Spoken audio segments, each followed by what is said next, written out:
We're back here for Game 4 of the Stanley Cup Final in Tampa, Florida.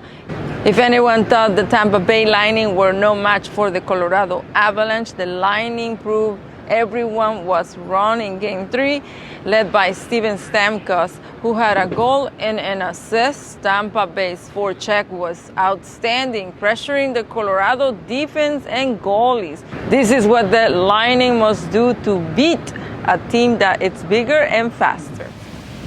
Hey, Jared, is the Lightning the most complete team that you had seen in these playoffs? Yeah, I think, they'll definitely. I mean, they're here for a reason for the third time in a row. But every opponent that you face a different challenge, different strengths, different weaknesses that you have to try and exploit, and things you got to be careful of and be aware of on the defensive side of things. But this is a deep team. They're well coached, great goaltending, good special teams. I think that it's again, they're here for the third time for a reason. So I would say yes. The Avalanche won't let Game 3 loss determine the outcome of Game 4. It was a learning lesson for the Avalanche, and they will try to leave Tampa with one win. This was the type of Stanley Cup Final game many like to see.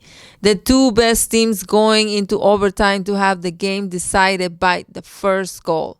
It was Nazem Kadri who scored that goal. The puck was stuck between the net and the crossbar of the net frame inside the net. The Tampa Bay team and coaches were in shock. This was the first game of the series for Nazem Kadri, who had been out with an injury, so it seemed fitting that he made the game-winning goal. It was a tough game for both teams, one that will be remembered for a long time. Now it's back to Denver for Game 5. The Avalanche hope to end the series there with the Stanley Cup in their hands. I love this league.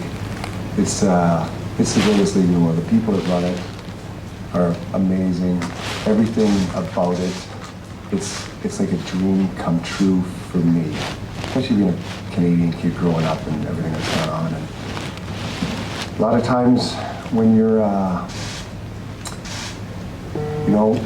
been part of some heartbreaking losses and defeats to teams that took us out, and been with the group that just fights and fights and fights, and they fought their way to a third Stanley Cup Final in a row. And in a cap era,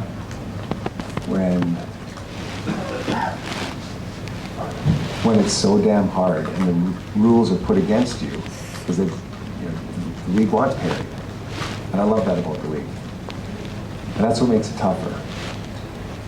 And it's just watch this team, what they've gone through and the battling that's gone on, and we're all in this together. Players, coaches, refs, everybody. But it just this one's gonna sting much more than others just because it was taken on. It was potential, I don't know. It's hard for me. It's gonna be hard for me to speak. I'm gonna have to speak. I'll speak with you tomorrow. You're gonna see what I mean when you see the end goal. And my heart breaks for players because we probably still should be playing. Yeah, I was trying to go far side. I knew I got a pretty good shot off, and might have had a chance.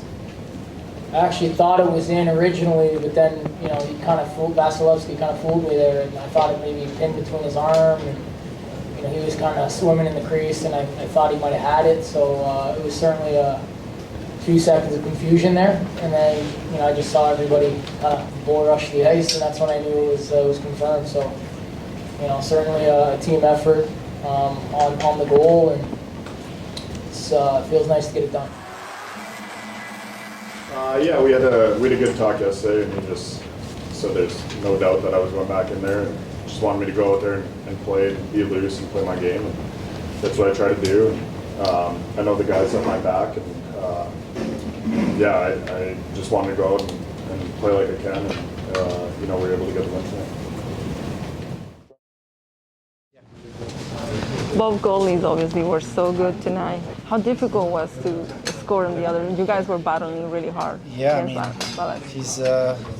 he's arguably the best or one of the best goals in the league, right? So it felt like we were on the gas all overtime, right? And we had probably like 5-6 great chances where you're already kind of bouncing up and down on the bench. Kudos to him. Like he shows every night kind of why he's one of the best. Yeah. What was the feeling after you guys scored that goal? Knowing you're possibly coming back home and close this out too.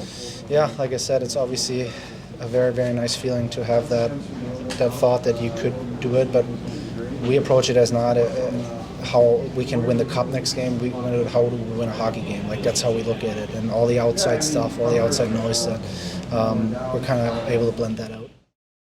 Another overtime win. Is that something that you guys expected, obviously, in the big game like this?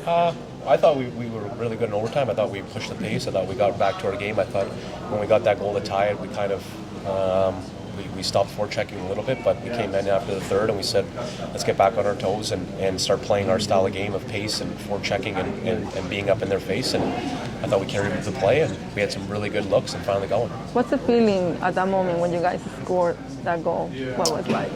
I'd say undescribable, really. I think at the end of the day, you can't really describe it. It's such a special feeling, and at the end of the day, we move on now. It's a big win, and go from there.